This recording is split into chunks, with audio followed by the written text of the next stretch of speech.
The ability of the U.S. military to deter war and prevail if it happens. Few are taking that for granted anymore. My next guest, in fact, warned at the Senate Armed Services Committee about it just this month. His concern centers on the ability of the defense industrial base to mobilize. The executive director of the Baroni Center for Government Contracting, Jerry McGinn, joins me now. Jerry, good to have you back. Great to be with you, Tom. And this is a topic you've been hammering on and some other groups have been really hammering on, is we may have a great tooth in our military, although there's some questions about that also. But once the first round is fired and they reach back, there may not be anything to reach back for. No, absolutely. And it's great to be on with you again, Tom. But the thing I looked at was, we've got an incredible military, most capable in the world, full stop. But do we have the resilience to really kind of stick it out in a major battle? And so we looked at this report that came out last fall, and I was able to present before the Senate Armed Services Committee recently. And, I found out long and short of it is that we are at great risk should the balloon go up in a major conflict for sustainment, because we'll essentially be out of Schlitz or out of weapons pretty quickly in a major conflict scenario. And then how do we replace them? And we've gotten better, but only marginally so the last few years. So it's basically a challenge for the most important part of warfare, which is logistics, fair to say. Yes, we call the term now more sustainment. And so it's getting there, maintenance overhaul of systems. And, we just haven't really done that in theater in decades. So, and it's always been kind of not under duress. We haven't had supply chains that have been at risk. We're deploying forces since World War II, really. And your report, which has been out for some months now, details a couple of issues. One is the amount of just ordnance we have shipped and systems, platforms to Ukraine and to some extent Israel for the conflicts they've sustained. And then the other is just the erosion in manufacturing generally in the United States, kind of a combination of things. No, I think, a lot of it goes back to how we buy things and how we develop things. And what we've been focusing on since really mostly the end of the Cold War, getting the best dollar for money value. So it's the most efficient system, which lead to smaller procurement contracts, just buying to the terms of the contract, just building facilities to the terms of the contract. So you don't have any surge capabilities. And we saw this in Ukraine where we wanted to kind of double production, and it's going to take 2 years, right? And so we just have a brittle kind of manufacturing process we have to change. And that's one of the big problems that we need to address. Because industry responds to the specific demand that it gets. And, continuing with the World War II analogy, when the country needed many, many, many more airplanes, Ford Motor Company became an airplane manufacturer because the demand was there for 10,000 pieces or whatever it was. That's not the case now because we want to keep stocks low, and it's kind of a almost just-in-time attitude.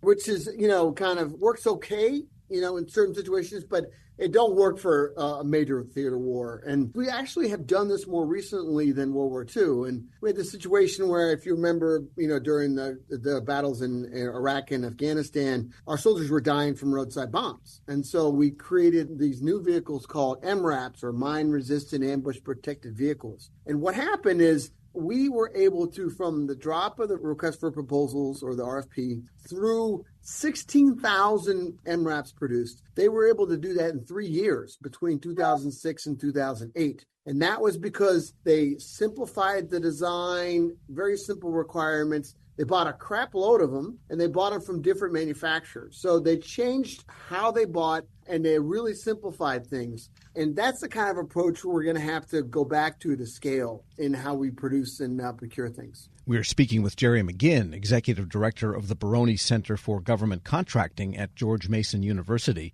And one reason that happened was the Defense Secretary stood up on a chair and hollered at everybody, and that got people's attention.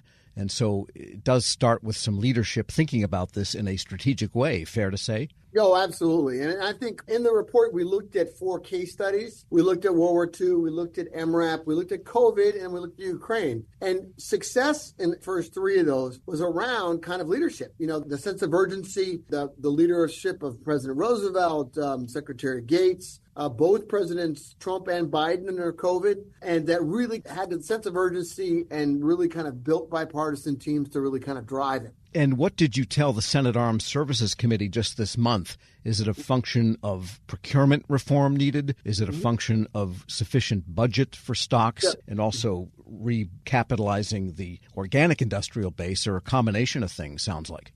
Yeah, it's definitely a combination of things for sure, Tom. You're absolutely right. But what I focused on in my testimony were two things. Number one, we have to relook our congressional authorities and our planning capabilities for this kind of major theater conflict. We haven't really done this kind of planning since the end of the Cold War. We've essentially put that to a side. We have to restart that planning across the U.S. government, and we have to use the authorities that we have to the maximum extent. We have the Defense Production Act, which your listeners are very familiar with, but there's provisions of it that we haven't used in 30 years. So we have to rethink how we do that and really kind of go after this as a whole of government on planning and preparing for these major conflicts. And then the second area I talked about was not so much acquisition reform, but really, like I mentioned before, the focus on scaling. How do we, instead of kind of buying just for the terms of contract, how do we build surge kind of capability in how we buy? How do we kind of simplify design so that they're repeatable and scalable? How do we kind of buy things that are that we can buy in mass quantities? So, there's a lot of thinking happening in this way in the Department of Defense. But it's not really at the level it is today, and it needs to be. And did you find that the senators on the committee were nodding in understanding, or were you talking to mannequins that didn't really get it? That's a great question, and I was very impressed, Tom, with the senators. We had, I think there were 9 senators there that were there during part of it, from the Senate Armed Services Committee. So very sort of quote unquote niche topic, but you had a great interest. And it was on both sides of the aisle. They really they're like, this is a real problem, and China is a real threat, and we actually don't even know where the next war will come from. It could be China, it could be somewhere else, but we have to do better. And there was a kind of a unanimous, bipartisan kind of recognition of that, which I found very heartening. And I guess this is the pie in the sky question, but there have been lots of procurement reform proposals, some of them huge in recent years for the Defense Department. There was the Section 809 committee and hundreds of recommendations, and the Planning, Programming, Budgeting, and Execution Process Reform Committee, big tomes on how to do that. There's the work the Baroni Center has done, extensive work, and it's fallen on interested but not actionable types of ears until now. What's your sense of whether the current regime now, Pete Hegseth and company, if there is and company at that point, get this part of what they need to do? Because nothing happened for the last 4 years. Yeah. Well, I mean, I think I would say that I think there sort of is a recognition, has been a recognition of this in the last several administrations, and they are making incremental progress. I'm not going to totally kind of downplay. I mean, to your point, it's not the speed and the scale necessary to really address these challenges, which, include budget reform, PPBE, include kind of some of the acquisition things. So here I try to focus on those things need to happen, but it's really about the urgency and the leadership is required.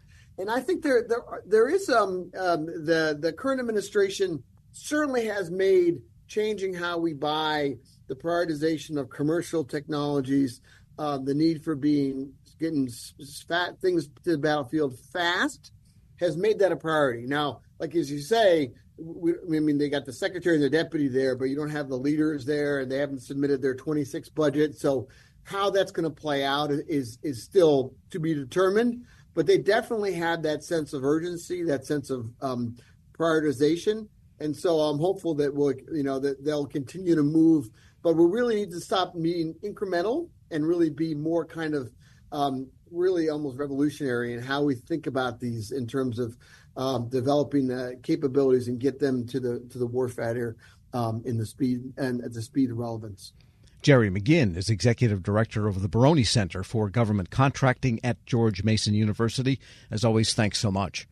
All right. Great to see you, Tom. Thanks. And we'll post this interview along with a link to his Senate testimony at federalnewsnetwork.com/Federal Drive. Hear the Federal Drive on demand. Subscribe wherever you get your podcasts.